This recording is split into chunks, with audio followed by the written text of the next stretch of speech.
This is the new Audi Q8 and it's got one of the biggest mouths of any car on sale. I mean, basically what Audi has done is taken its normal grille and then fitted it with what seems like a dentist's mouthpiece. It's as though it's going to have its wisdom teeth out. Now Audi, in its wisdom, has copied BMW by creating an SUV coupe. So this is Audi's version of the BMW X6. Now, these SUV coupes are a little bit more expensive than the SUVs on which they're based. So this is based on the Q7. So for instance, it starts from £65,000, but if you go to carwow, you can save an average of £3,000 on one of these Q8s. Now, if you're thinking about buying one of these, or any new car for that matter, click on the pop-out button in the top right-hand corner of the screen to see how much you can save on a new car at carwow. Like I just said, the Q8 is based on the Q7, but unlike that car, it's not got 7 seats, it's a 5-seater only, but it's a brilliant 5-seater.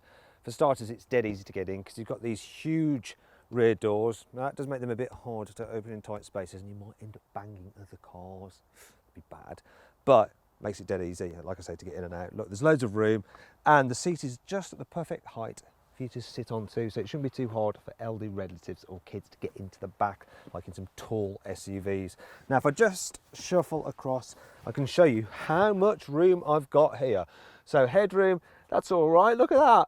Knee room is amazing, and because the front seats are quite raised up, you can really stretch out, and it's just like being in a limousine. It's incredible. Now, I can recline these seats to make it as comfortable as possible, and for a £350 extra, you can have them sliding, so you can increase the boot space, and even with them in the most forward position, look, I've got about as much knee room then as in an Audi A3, so that's all good. Other things to note are that, yeah, you've got 3 seats across the back here. This middle one is a bit narrower, but it's actually all right. And even though there is this hump in the floor, because the footwells are huge, it's not too bad. It's all right for the middle person. Really, the only problem is that if you've got 2 taller people in the back, they get pushed to the sides, and then this sloping roof does eat into the headspace when you're sitting right at the edge there like that. So with 3 in the back, it's not so great for the people on the outside, but fine for the person in the middle, which is a little bit unusual. Now, this particular car, it's got 4-zone climate control, and we've got digital controls here which are pretty snazzy. Down below you've got USB inputs there and a 12-volt socket, so that should help keep the kids happy with all their electronic devices. So too with the fact that you've got some huge rear windows and this ledge isn't too high, so smaller people can see out. Now, if you need to carry longer items, you can just fold down this middle seat and you can have like skis or whatever in here, and 2 people sat in the outer 2 seats, or if there's no one there, you fold this down and you've got a couple of cup holders or an armrest. In terms of other storage, the door pins in the back of this car are massive. Look, that's a big bolt, fits in there, no problem at all. And then you've got some storage nets there, though the elastic is a little bit saggy, like some old knickers. Now, if I move to the back end of this car, you'll see that it's actually been styled, look at this, to look like an Audi Quattro from the 80s. So that's one for the car geeks. Now, one for the families is the fact that this car's boot is pretty large. Actually, as standard, you get an automated tailgate. Now, the size of it is actually quite a bit bigger than that of a Range Rover Sport, and it's a little bit bigger than that you'll find in a BMW X6. Now, there's a bit of a load lip to lift stuff across. Now, that's not too much of a problem. What's probably more of an issue is the fact that the boot is quite shallow just here at the opening because of the sloped rear. You don't have such a problem on the Q7, which is square at the back end. So if you try and load things like upright or pack it right to the rafters, the boot doesn't like it much, as you can see. Now, it's not all bad though. There's plenty of space in here. It's a nice square shape otherwise. You've got things like a 12-volt socket there, which is good for plugging in a vacuum to clean out the boot with. There's some bits and pieces storage under here, along with the tyre repair kit. There's no spare wheel on this particular car I've got here. You can store some various things in here. And look, there's specific netted areas, which is ideal for your organic spinach. And look, this one's ideal for celery. How cool is that? Then there's some tethering points here. And I like the fact you've got these LED lights there, which help illuminate the boot. Now, if you want to carry larger items, you can't just do it from here. You have to walk around to the seats, because that's where you fold them down here at the seat bases, and they just snap into place. Got to be careful with this one because it's spring loaded. Don't want to get smacked in the head. Let me just close this door. Yeah, it is a bit of a faff having to do that. And also, look, the load space isn't completely flat. It's a bit inclined there, but it's not too bad. Now, if you want more detail on this car's practicality, click on the pop-out button in the top right-hand corner of the screen, and you can see just how much stuff you can fit in this car's boot, what it's really like with 3 adults in the back, and just how easy it is to fit a child seat. Now, this new Q8 gets Audi's new interior design.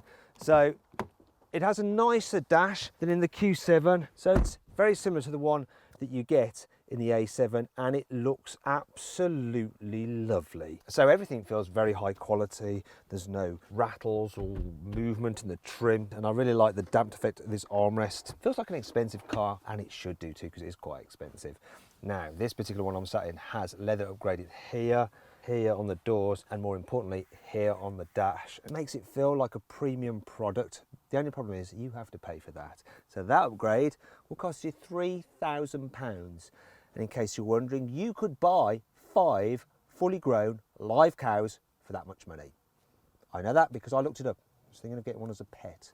After all, if you got bored of it, you could just eat it. Now, one of the standout features is this new infotainment system. So look, if I turn it off, the screen blanks out and it looks like a seamless part of the dash. To use, it's pretty good when you're sat still.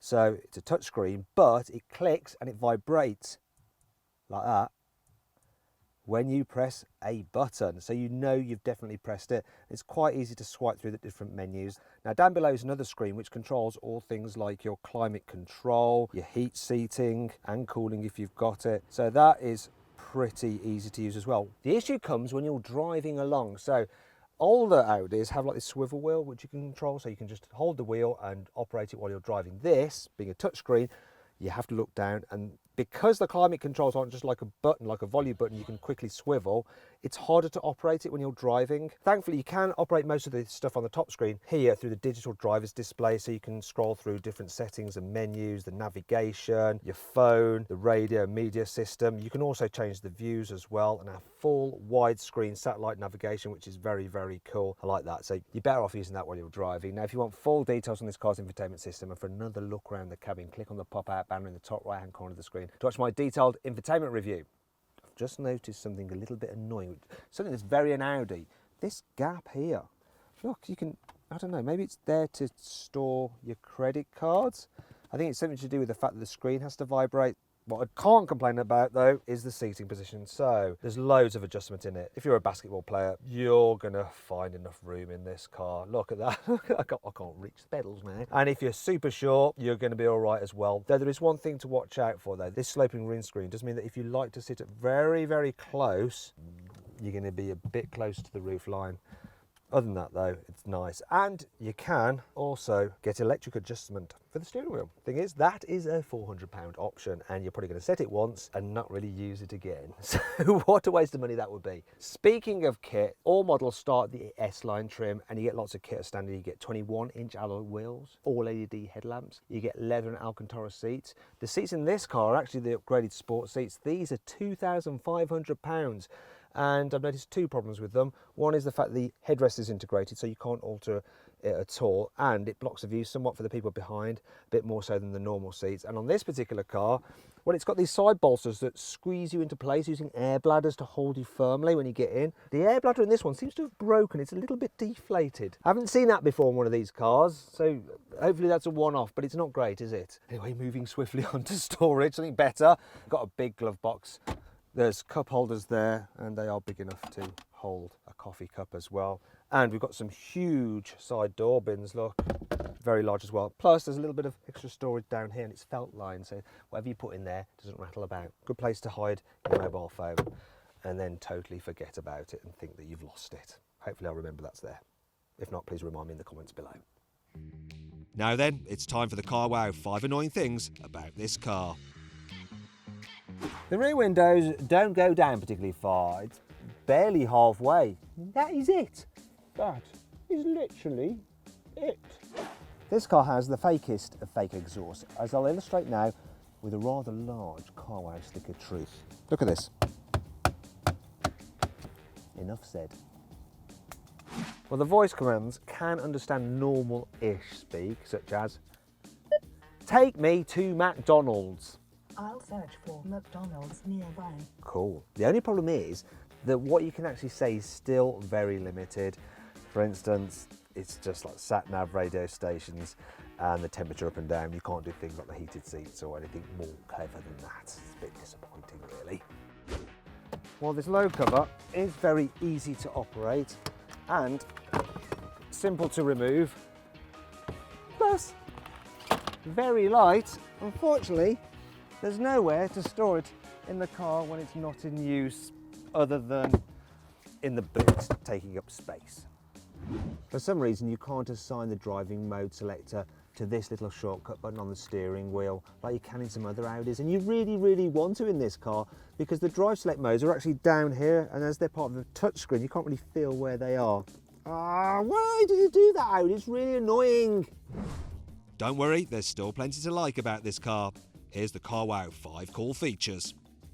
The rear lights do this cool little dance when you lock the car. And they do it again when you open it. The fronts do a similar thing, but you'll have to watch my video review of the A7 to see that. You can get the Q8 with all-wheel steering. And at high speeds, the back wheels move in the same direction as the front wheels to aid high-speed stability. Then at lower speeds, they move in the opposite direction of the front wheels to aid manoeuvrability. And actually, this car has the same turning circle pretty much as the much smaller A3. As well as the normal reversing camera, which you get as standard, you can upgrade to surround view cameras, and you can do lots of cool stuff with that because you can view the car from various angles, check your alloy wheels, make sure you don't curb them, look at the top of the car, look forward, do a normal view or a widescreen view, or go for a full 3D mode, which allows you to look around the car from various angles like that. Look, it's insane. It's like playing a video game. Check this out, the Q8 has frameless windows. How cool is that on an SUV? Normally you only find it on a sports car. Let's just say you're too feeble to push the door shut.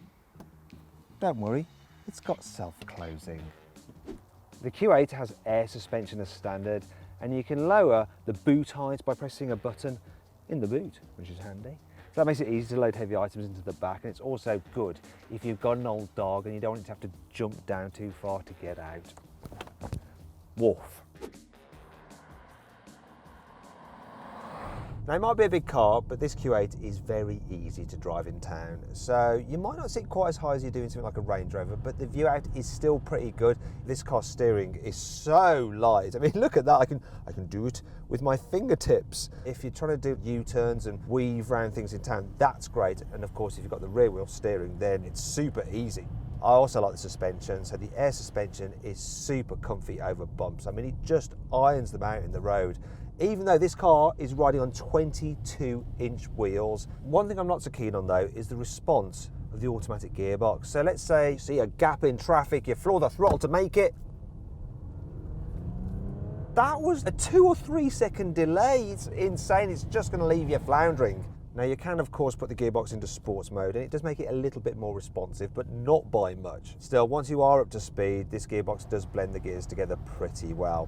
Oh, and look, you can change gears yourself if you have this upgraded steering wheel. So this car I'm driving here is the 3-litre V6 diesel with 286 horsepower.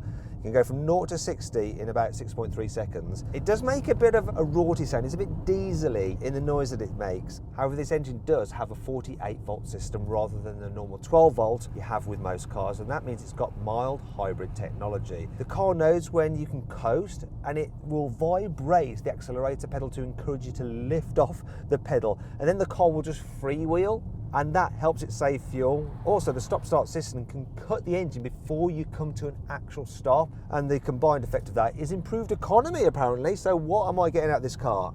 34 miles per gallon, which is just okay. So I'm not sure just how well those clever systems have worked. Now you'll actually be able to get this car with 2 of the diesel engines, a less powerful version and a more powerful version, plus there'll be a V6 petrol and in future a plug-in electric hybrid, and also possibly an RS high performance petrol version, but we shall see about those. Now when you're on the motorway travelling at speed, this thing feels just so relaxing.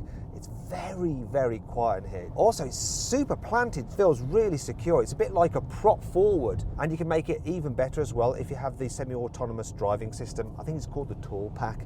What that does is you can put on the cruise control, it'll keep you a safe distance from the car in front, it'll even shunt you along in stop-start traffic, and it'll auto steer the car to keep it in lane as well. So what happens when you encounter a twisty road? This car handles very well for a big thing. It's based on the Q7, but it's set up to be more sporty. It does feel a little bit more agile. Now I can put it into dynamic mode and that lowers the air suspension, stiffens it up a bit, and obviously you've got quattro all-wheel drive traction. It's actually surprising how well it goes round corners. But there is, of course, only so much you can ask of this thing, because after all, it is quite large and heavy.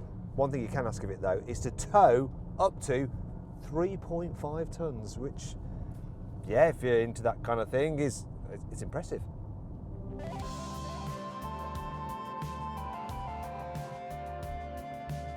Now, if you want more information or to find out how much you can save on a Q8 or any new car for that matter, click on the pop-out banner in the top right-hand corner of the screen to get a car wow. So then, what's my verdict on the new Audi Q8? Should you avoid it? Should you consider it? Should you shortlist it? Or should you just go right ahead and buy it? Well, I reckon you should shortlist the new Q8. It's a really good, stylish car. It's just that the Audi Q7, yeah, while not as good looking, is better value. If you enjoyed this video, please like it, comment on it and share it. Also click on our logo to subscribe to this channel. And if you click on the bottom right hand corner, you can actually watch more of our content. Meanwhile, click over to the right to go to our deals page to see how much money you can save on a new car at CarWow.